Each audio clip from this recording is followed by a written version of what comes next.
বছরে প্রথমবার নিজের হাতে তাল ছুলে রস বের করে মেয়ের জন্য তালের পিঠা বানায় চলেন, একদম টাটকা টাটকা।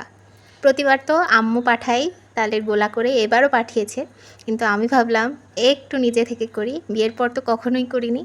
আগে আম্মুকে সাহায্য করতাম, আগে আম্মু রান্না করতো আর আমি এটা ছুলে রস বের করার জন্য একটার উপর একটা রেখে বাড়ি দিয়ে নরম করতাম, আর আম্মু শেষে এসে চালুনিতে চেলে নিত, মানে রসটা বের করে নিত। তাই আজকে আমি ভাবলাম আজকে প্রথম থেকে শেষ পর্যন্ত পুরো প্রসেসটা আমি নিজে হাতে করব, আর আমার মেয়েকে আমি পিঠে করে খাওয়াবো। বছরের প্রথম তালের পিঠা বানানো এই যে আমার বাসাতে শুরু হয়ে গেছে। তালের রস বের করাটা আমার মনে হয় একটু সময় সাপেক্ষ। এই যে বাড়ি দিয়ে থেতো করে রসটা বের করতে হয়, নরম করতে হয়। পাকা তাল হলে বেশি সমস্যা হয় না, আমারটা অবশ্য বেশ পাকাই ছিল, সেজন্য কষ্ট কম হয়েছে। তারপরে এই যে 2 ভাগে ভাগ করে নিলাম, একটাতে অল্প একটু রাখলাম তালের গোলা। আমি রুটি খেতে পছন্দ করি, তালের গোলা দিয়ে যে রুটি করে সেটা, সেই জন্য। আর বাকিটুকু দিয়ে আজকে তালের ফুলুরি পিঠা বা বড়া পিঠা বানাবো। আর প্রথমেই রুটি বানানোর জন্য ময়দা দিয়ে দিছি, আর হচ্ছে লবণ আর সামান্য চিনি দিয়ে দিছি। দিয়ে ভালো করে মেখে ডো বানিয়ে আমি রেখে দেবো, সন্ধ্যাবেলা এটা বানাবো। আর এখন তো দুপুরবেলা, আমি আজকে সকাল সকাল পুরো রান্নাটা করে রেখে এই প্রসেসিংগুলো করে রাখবো। তারপরে গোসল খাওয়া দাওয়া করে আমি 3টা থেকে 3:30টার দিকে এই পিঠাগুলো ভেজে নিচ্ছিলাম।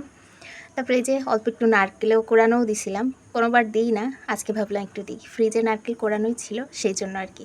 এবার আর কি চিনি, লবণ, নারকেল আর চালের গুঁড়া, সামান্য আটা দিয়ে মেখে নিয়ে তালের বড়ার প্রসেসিং একদম তৈরি করে ফেলতে হবে। এই প্রসেসিংটা আমি করে রেখে, যেহেতু দুপুরে গোসল খাওয়া করছি, আমার মেয়ে কোনো মতেই ভাত খাবে না।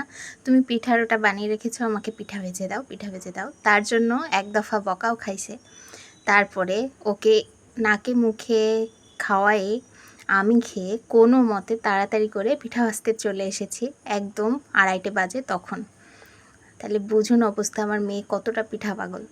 তারপরে ওই পিঠা খেয়েই তার পেট ভরছে। এবার পিঠা যখন ভাজা দেখছে, সে তো আনন্দে আত্মহারা হয়ে গেছে, নাচতেছে কুদতেছে। কিন্তু ওই যে বকাটা একদম ফ্রি ফ্রি খাইলো, তাতে আর কি, তার যে পিঠা ভেজে দেওয়া হচ্ছে তাতেই মহা খুশি। বকা টকা অল্প একটু রাগ করছিল, তারপরে পিঠা ভাজা দেখে সে রাগটা একদম পানি হয়ে গেছে। আমার 2 খোলা পিঠা হয়েছিল কড়াইয়ে, তো আর 1 খোলাও হতো, কিন্তু আমি ওই যে রুটির জন্য রাখলাম, সেই জন্য। একটা তাল থেকে, একটা বড় তাল থেকে আমার 2 খোলা পিঠা হয়েছিল। এই যে ও তো সানসাইডের পর বসে আছে যে ও পিঠা খাবে, কিন্তু গরম বলে হাত দিতে পারছে না বলে একটুখানি উসখুস উসখুস করছে, কখন আমি পিঠা খাবো। এই যে এটা শেষ খোলা। তো এরকম করে আমার তো ভাজাও শেষ। এবার আমি থালাবাটিগুলো পরিষ্কার করে ওর কাছে যে বসছি, ও মোটু পাতলু দেখছে আর খাচ্ছে। তো আমি যে একটু হাত দিতে গেছি, আমাকে দেবে না। তারপরে খুঁজে বেছে বেছে ওর যেটা পছন্দ হচ্ছে না সেটা আমাকে হাতে দিল, যে তুমি এটা খাও, সব পিঠা আমি খাবো। মানে এত পিঠা ভক্ত আর কি।